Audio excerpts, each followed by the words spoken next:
Inflammation of the kidneys and stitching pains. گردوں کے اندر کی جو میوکس میمبرینز ہیں ان میں انفلمیشن اور درد ایسے جیسے ٹانکا بھرے کوئی. گونوریا ان دی ایڈوانس اسٹیج. پیشاب البیومینس ہوتا ہے اس میں کیونکہ انفلمیشن ہوگی البیومن بھی آئے گی. Urine burns and is cloudy, high coloured, copious, scanty, offensive, with red and pearl sediment, copious, viscid, mucus in the urine. سب کچھ ہے اس میں, یاد رکھنے کی ضرورت ہی کوئی نہیں.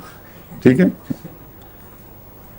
آگے مردانہ ناطاقتی اور متعلقہ بیماریاں. مردوں کے لیے ایک مفید دوا بتائی گئی ہے. ایسی عورتیں جن کو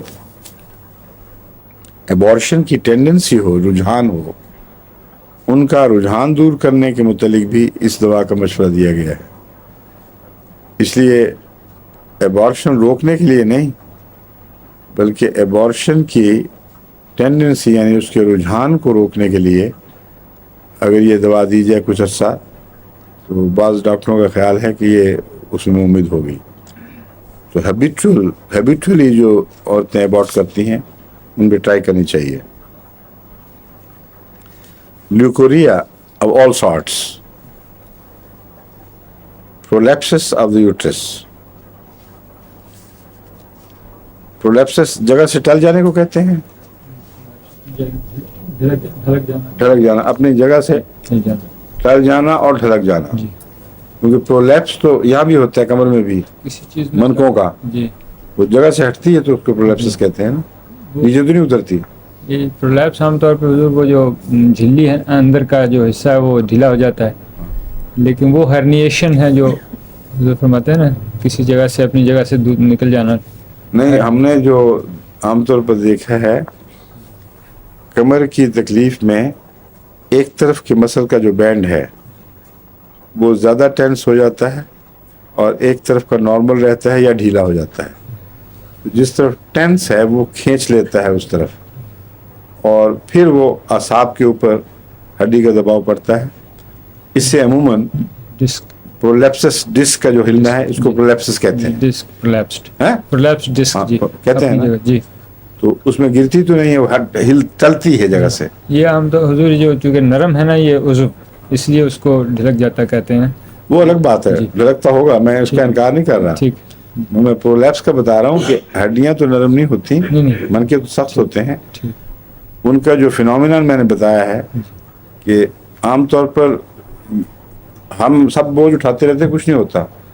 اگر کسی وجہ سے جو مسلس کا بینڈ دونوں طرف چل رہا ہے وہ ذمہ دار ہے ریڑھ کے منکوں کو اپنی جگہ پہ رکھنے اور ایک دوسرے سے اس کا فاصلہ قائم رکھنے پر. اس بینڈ میں اگر ویسے خرابی ہو جائے تو وہ پورا ڈھلک کے نیچے بیٹھ جاتا ہے اور بڑی سخت تکلیف ہوتی ہے جس کو آپریشن کے ذریعے ٹھیک کرنا پڑتا ہے. بعض دفعہ عارضی طور پر یا مستقل ایسی بیماری سے جس سے مسلز کے بینڈز میں توازن نہ رہے طاقت میں, ایک طرف یا ٹھیک ہے تو دوسری طرف ڈھیلی ہو گئی ہے, ایک دوسری نارمل ہے تو ادھر ٹینس ہو گئی ہے, تو وہ جب کھینچتی ہے اپنی طرف تو وہ مسل وہ جو منکا ہے وہ اپنی جگہ سے ہٹتا ہے. جب وہ سرکتا ہے تو پھر ایک طرف ڈھلک بھی جاتا ہے ساتھ, اس کا دباؤ ان اعصاب پر پڑنا شروع ہو جاتا ہے جن سے پہلے وہ قریب تو تھا لیکن اس کو دبا نہیں رہا تھا. تو اس کو بھی پرولیپس آف ڈسک کہتے ہیں. ٹھیک ہے نا.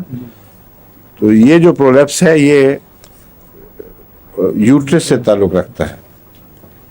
کٹار of the air passage with thick greenish yellow or white mucus. اب ساری میوکس آ گئی اس میں.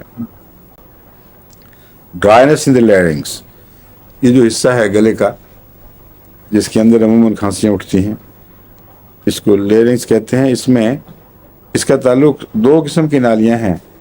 ایک وہ ہیں جو پھیپھڑوں سے تعلق رکھتی ہیں, جو پھیپھڑوں میں جاتی ہیں, ان کو لیرنگس کہتے ہیں. اور جو میدے کی طرف جاتی ہیں اس کو کیا کہتے ہیں؟ فیرنگس. ہاں.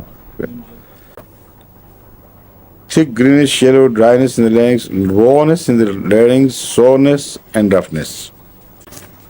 Almost constant scraping in the larynx. Aggravated after eating. تقریباً مسلسل چل سچل اسکریپنگ کا احساس جیسے کوئی چھیل رہا ہے، اور خاص طور پر کھانے کے بعد اور رات کو بستر میں بڑھ جائے. اسی لیے میں نے کالی سلف بھی آپ کو کہا تھا، کھائی تھی تو فرق نہیں پڑا شاید. چھوڑ دو. ہاں چھوڑ دو، اس لیے کہ فائدہ کوئی نہیں تھا. کھا رہی تھی تو چھوڑو، تو کہا تھا نا چھوڑ دو. ہیں آپ کے نسخے سے پہلے کھا رہی تھی میں خود.